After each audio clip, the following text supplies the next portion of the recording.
नारायण नारायण नारायण लक्ष्मी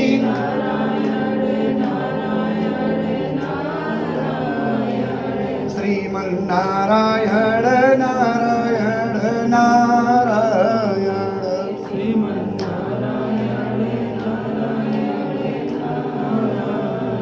बोले लक्ष्मी नारायण भगवान की श्री द्वितीय अध्याय। दूसरे अध्याय में दो मित्रों की कथा का वर्णन है। मित्र की कथा का वर्णन। पहला कौन है? बोले एक द्विज यानी ब्राह्मण है और दूसरा लकड़हारा है। पहला ब्राह्मण और दूसरा लकड़हारा। ये आपस में अति मित्र है। कैसे मित्र है? अति मित्र। क्यों मित्र है? क्योंकि जो श्रीमान विप्र देवता जी हैं वो भी गरीब है और जो लकड़हारा है वो भी कैसा है? दरिद्र है, वो भी गरीब है। जो जैसा होता है उसका मित्र भी वैसा होता है। यदि आप सात्विक प्रवृत्ति के हैं तो मित्र आपके सात्विक होंगे, और दुराचारी है तो मित्र दुराचारी। जाकी जैसी तबता तैसी हो सहाय, जैसे आप हो वैसी आपकी तबता होगी, तैसी सहाय मिलेगी। आपस में ये मित्र है। और रहते कहाँ? बोले आसी काशीपुरी नगरी। एक काशीपुर नाम की नगरी है, वहां पर श्रीमान सतानंद जी वास करते हैं।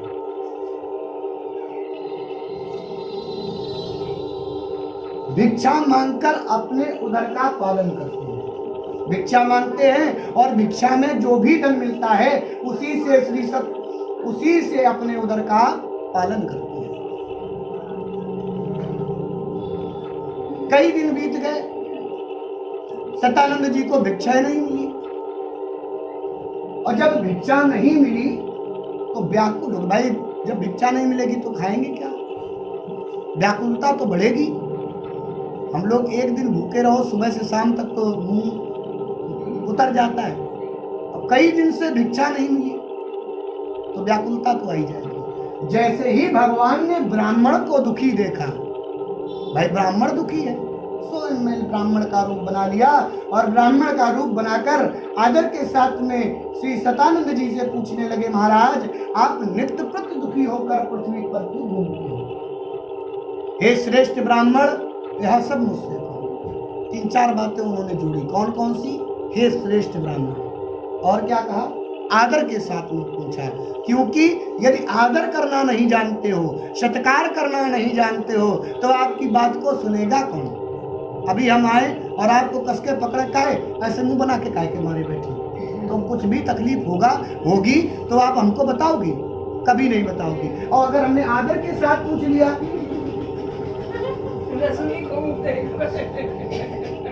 हमने आदर के साथ पूछा, क्या तकलीफ है ना? तो आप आराम से अगर पूरी विधान, बोलो गोविंद भगवान की, यदि आप पूरी विधान न बता सकोगी तो कुछ ना कुछ हमें जरूर बता दोगी। हम एकदम प्यार से पूछे, क्या कोई तकलीफ है तो बताओ, दूर करी चाहिए भैया, दूर है तो क्या है?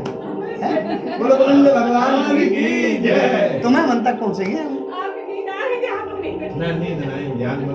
तो हुआ क्या? जैसे ही आदर के साथ में पूछा तो सतानंद जी कहने लगे कि हे विप्र देवता, मैं निर्धन ब्राह्मण हूँ और भिक्षा मांगकर अपने उदर का पालन करता हूँ। जैसे ही कहा तो विप्र देवता कहने लगे, अब तुम्हें परेशान होने की आवश्यकता नहीं है। बोले क्यों?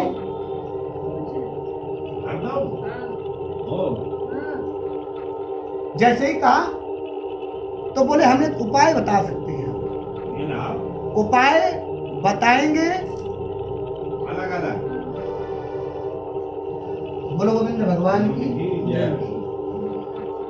दो हम आपको कथा बताएंगे, आपको उपाय तो हम बताएंगे, लेकिन उपाय को बताने के बाद सबसे पहली बात, किसी से उपाय नहीं पूछना चाहिए। यदि आप उपाय को पूछते हो और किसी ने आपको उपाय बताया है तो आपको निश्चित रूप से उस उपाय को करना चाहिए। यदि आप नहीं करोगे तो उसका दुष्परिणाम भोगना पड़ता है। इसलिए सीतानंद जी से पहले ही कह दिया, क्या कहा कि यदि आप उस उपाय को करो।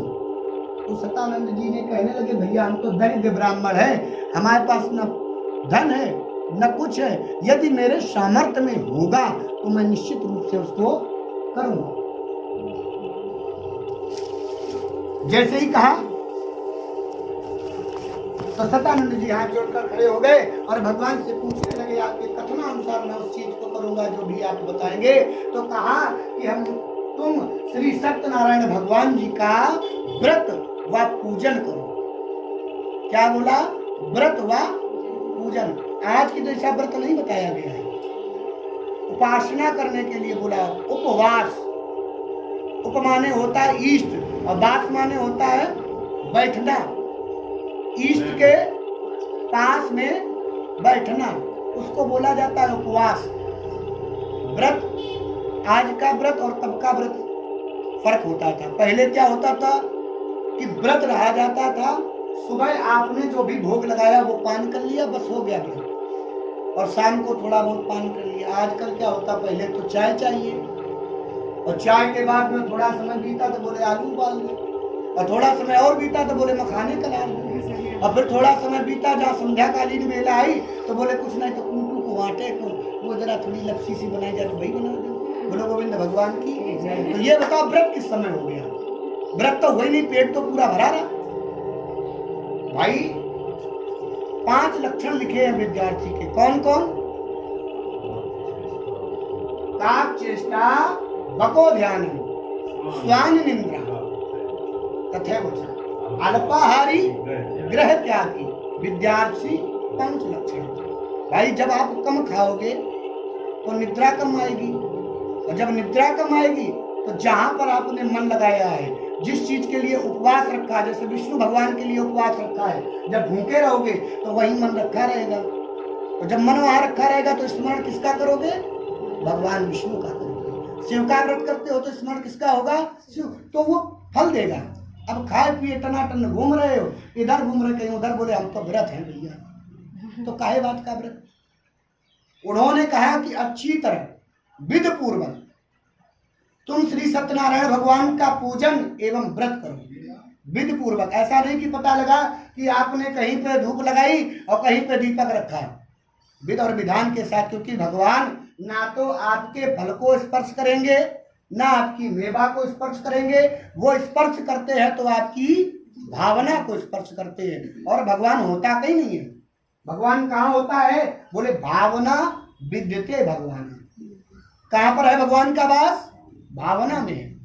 यदि आपकी भावना अच्छी है तो भगवान आपकी हर एक छोटी से छोटी पूजा भी स्वीकार करें। और भाव अच्छा है नहीं तो चाहे आप उनको 56 भोग, वही बात है, मेवा का भोग लगाओ तो नहीं स्वीकार है, फिर उन्हें वही सागर पसंद है। सतानंद जी ने पूरा व्रत पूछ लिया, बोले ठाकुर जी, हे विप्र देवता, मैं आपके कथनानुसार इस व्रत को करूंगा। यह संकल्प ले लिया। संकल्प का भी विधान होता है कि संकल्प कैसे लिया जाता है। संकल्प ऐसे नहीं कि सत्यनारायण भगवान की कथा कर देंगे। सत्यनारायण कोई चच्चा नहीं है। कौन है? ईश्वर है, परम पिता है। तो श्री सत्यनारायण भगवान का पूजन करेंगे। और कैसे?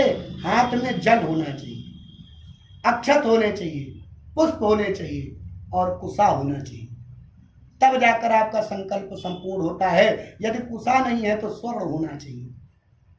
अगर स्वर्ण और कुशा दोनों नहीं तो पुंगी फल, सुपारी होनी चाहिए। इन 3 चीजों में से एक ना एक चीज होनी चाहिए, संकल्प तभी पूरा होता है। सतानंद जी से कहकर भगवान अंतर ध्यान।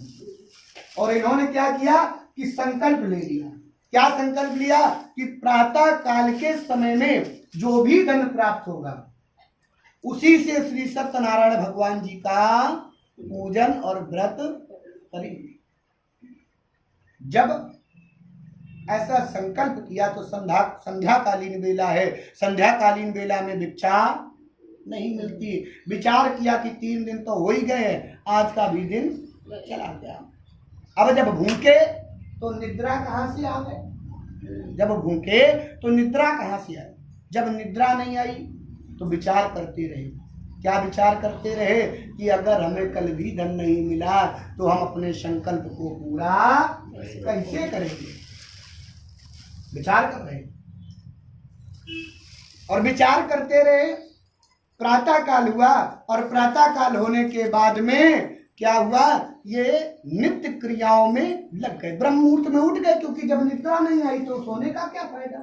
ब्रह्म मुहूर्त में उठ गए। ब्रह्म मुहूर्त में उठने के बाद नित्य क्रियाएं करने लगे। कौन सी क्रिया? नित्य क्रिया। और नित्य क्रियाएं कौन कौन सी होती है? नित्य क्रियाएं कौन कौन सी होती है? सुबह उठ के मतलब मंत्र पढ़ो गायत्री जी का, फिर भगवान जी के हाथ जोड़ो, पैर सीखो, फिर अपने काम करो, यही नित्य क्रिया होती है। ब्रश करना, नहाना धोना नित्य क्रियाएं नहीं होती। बोलो गोविंद भगवान की। नित्य क्रियाओं में लिखा है, क्या लिखा है? बोले कराग्रे वस्ते लक्ष्मी, कर मध्य सरस्वती, कर मूले तो गोविंदा, प्रभाते कर। तो प्रभाते क्या करना चाहिए? हथेली का दर्शन करना चाहिए। और उसके बाद में क्या करना चाहिए? पृथ्वी का स्पर्श। देवी तो फिर किसका स्पर्श होना चाहिए? पृथ्वी का स्पर्श करना चाहिए।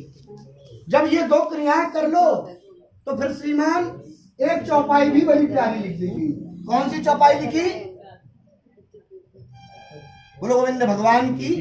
एक चौपाई भी बहुत प्यारी लिख दी गई। कौन सी लिखी गई? बोले प्रातः काल उठ के रघुनाथा, मात पिता गुरु ना वही। किनको पहले बोला गया? मात पिता गुरु। तो सबसे पहले किसके स्पर्श करना चाहिए? पैरों को? माता जी के। ये माँ बैठे अब हम करा दें। बोलो गोविंद भगवान की। ये अभी भी करते हैं। अब प्रातः काल उठ के माता पिता के चरणों को छूना चाहिए और उसके बाद में विद्यालय पाठशाला जाना चाहिए। नहीं आजकल का तो लिखा लिखा है ना, कराग्रे वस्ते लक्ष्मी, कर मध्य सरस्वती, कर मूले तो गोविंदा, प्रभाते कर।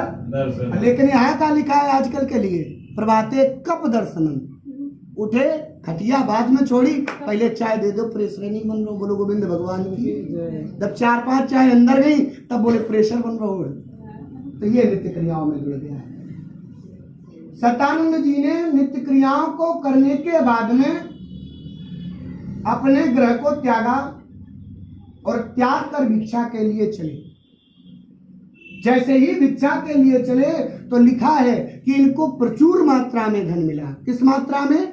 प्रचुर। प्रचुर का मतलब अधिक, जिसकी गणना न की जा सके। ईर्षा। सतानंद जी ने विचार किया कि जब मैंने संकल्प लिया है, संकल्प मात्र से ही हमको यह सब प्राप्त हुआ कि हम उसकी गणना ही नहीं कर पा रहे। और जब हम इस पूजन को पूरा कर देंगे तो उस पूजन के बाद में हमें क्या क्या प्राप्त होगा, इसकी भी गणना नहीं हो सकती। धन लेने के बाद पके पके केले की पुली, शक्कर, दूध, दही, गेहूं इत्यादि सत्यनारायण भगवान की सामग्री को लेकर श्री सतानंद जी कहाँ पहुंच गए? अपने घर पहुंच गए और बंधु बांधवों के साथ प्रसन्नचित्त होकर श्री सत्यनारायण भगवान का पूजन किया। उस पूजन के प्रभाव से वह ब्राह्मण धन पुत्र आदि से युक्त हुए। जब धन पुत्र आदि सब प्राप्त हो गए और हमने जिस उपाय को बताया है उस उपाय से ही प्राप्त हुए हैं, तो आदमी उस चीज को करना क्यों बंद करेगा? हम आपसे कह दें कि एक लोटा जल शंकर जी पे चढ़ाओ और जिस दिन आपने चढ़ाया उसी दिन से आपका भाग्योदय हो जाए, नौकरी प्राप्त हो जाए, है ना, तो वो भाई लोटा कभी बंद होगा? वो तो चढ़ता रहेगा जीवन भर। सतानंद जी ने कह दिया उस दिन से वह प्रत्येक पूर्णमासी मकर संक्रांति को सत्यनारायण भगवान का पूजन व्रत एवं कथा को करने लगे, फिर दीर्घ काल तक सुख को भोगने लगे। अब हमने बताया था कि इनका एक मित्र था। कौन? लकड़हारा। एक दिन प्यास से दुखी होकर लकड़हारा ब्राह्मण के मकान में चला गया। ब्राह्मण के मकान को ढूंढने लगा। अब आप कहोगे पंडित जी जब मित्र था तो ढूंढने काहे को लगा? वो ढूंढने इसलिए लगा क्योंकि जहां पर उनकी झोपड़पट्टी पड़ी रहती थी, किनकी? विप्र देवता की। तो वहां पर अब कुछ चेंजमेंट है। क्या चेंजमेंट हो गया? चेंजमेंट यह हुआ कि जहां पर झोपड़ी पड़ी थी वहां पर झोपड़ी थी ही नहीं। वहां पर क्या हो गया?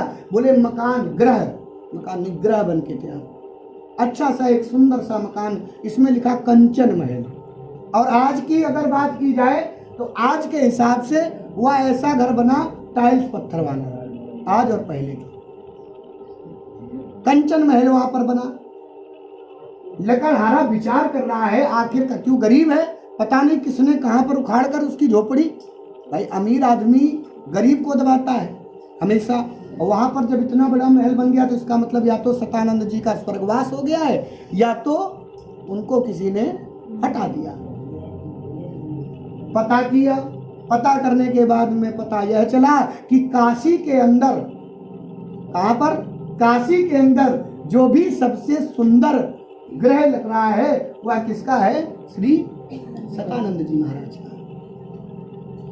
अब लकड़हारा विचार करता है कि प्यास तो बहुत तेज लगी है, मकान में जाएं कि न जाएं, क्योंकि अब तो ये अमीर हो गए। और जब अमीर हो गए, हम गरीब हैं, तो ऐसा ना हो कहीं भूल जाए।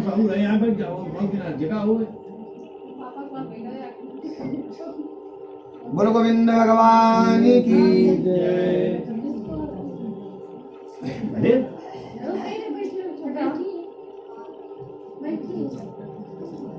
बोलिए सत्यनारायण भगवान की। क्या बता रहे थे हम? हाँ, क्या ना जाए कि न जाए, जाए कि न जाए, क्यों? ये अमीर है और हम गरीब हो गए, आपस में मेलजोल खत्म हो चुका है। तो सोचते कोई बात नहीं, मित्र है अपमान तो ही करेगा, मित्र का अपमान कभी लगता ही नहीं है। इसलिए बिना विचारे मकान में चले गए। और जैसे ही मकान में गए तो देखा क्या कि 4 कलश रखे हैं, 5 केले के खम्भ लगे हुए हैं। सतानंद जी हाथ जोड़कर प्रार्थना कुछ कर रहे हैं और कुछ विप्र देवता बैठकर कुछ उपदेश दे रहे हैं। उन उपदेशों को सुना शालीनता से। क्यों सुना?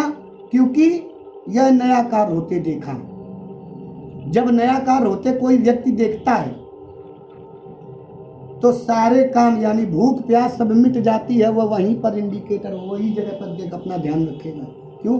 अभी आप ऊपर छत पे चढ़ जाओ, दूसरे के घर पे कोई 4-6 और पे बैठ के अब दीपक जलाएं, कपूर डालें, लौंग जलाएं, तो आदमी की अगर एको बार नजर पड़ गई तो वो यही रखा रहेगा आखिरकार ये टुटका कौन सा हो रहा है। ऐसा तो नहीं हमारे घर के लिए कुछ टुटका बगल में कर रही बैठे बैठे। बोलो गोविंद भगवान की, है ना।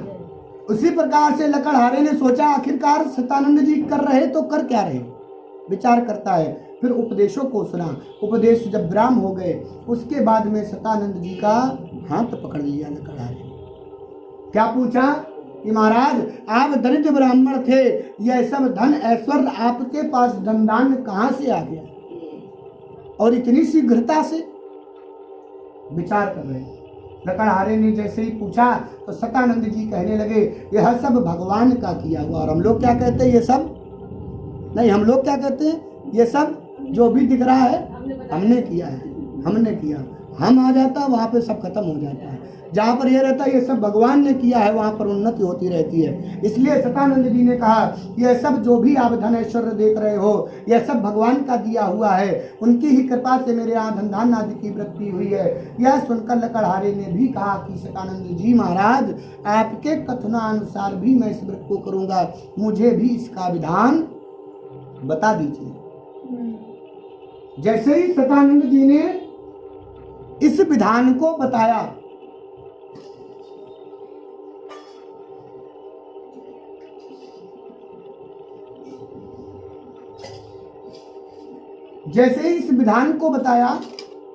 तो लकड़हारा कहने लगा महाराज आपने तो एक दिन की देरी कर दी थी, हम देरी नहीं करेंगे। पता नहीं प्रातः काल में हम जिंदा रहे कि भाई अपनी श्वासों का किसी को भरोसा है कि यहाँ से घर पहुँचेंगे कि नहीं पहुँचेंगे, या घर से यहाँ दोबारा आएंगे कि नहीं आएंगे।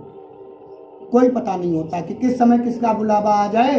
इसलिए लकड़हारे ने संकल्प लिया कि मैं कल का भरोसा नहीं करता, आज ही नगर में लकड़ी बेचने से जो भी धन प्राप्त होगा उसी से श्री सत्यनारायण देव का उत्तम व्रत एवं पूजन को करूँगा। ऐसा संकल्प लेने के बाद लकड़ियों को अपने सर पर रखकर वह बूढ़ा लकड़हारा ऐसे नगर में पहुंचा जहां पर धनवान लोग रहते। उसे उन लकड़ियों का दाम पहले दिनों से 4 गुना प्राप्त हुआ। कितना? 4 गुना, सिर्फ संकल्प लेने से। और सतानंद जी को उनके लिए क्या लिखा गया? प्रचुर, जिसकी गणना नहीं। जब संकल्प लिया तब, और बोलो जब पूजन कर देंगे तो क्या क्या प्राप्त होगा। लकड़हारा बहुत प्रसन्न हो जाता है। प्रसन्न होकर पके पके केले की कुली, शक्कर, दूध, दही, गेहूं इत्यादि सत्यनारायण भगवान की सामग्री को लेकर अपने घर जाता है और बंधु बांधवों के साथ प्रसन्न चित्त सत्यनारायण भगवान जी का पूजन करता है। उस पूजन के प्रभाव से वह बूढ़ा लकड़हारा धन पुत्र आदि से युक्त हुआ और संसार के समस्त सुखों को भोग कर अंत में वैकुंठ धाम को चला गया। श्री स्कंद पुराणे देवाखंडे 2य अध्याय ब्राह्मण बोलो गोविंद भगवान की जय।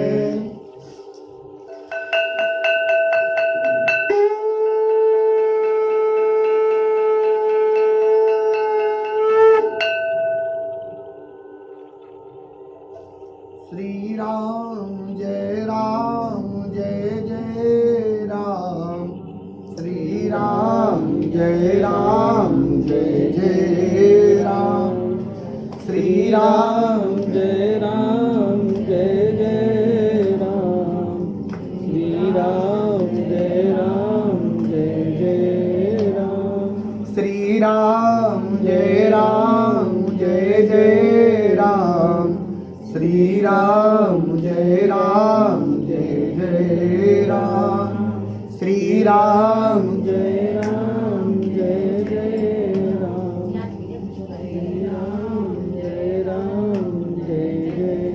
राम। बोलिए राजा रामचंद्र की जय, बोलिए हनुमंत लाल की जय।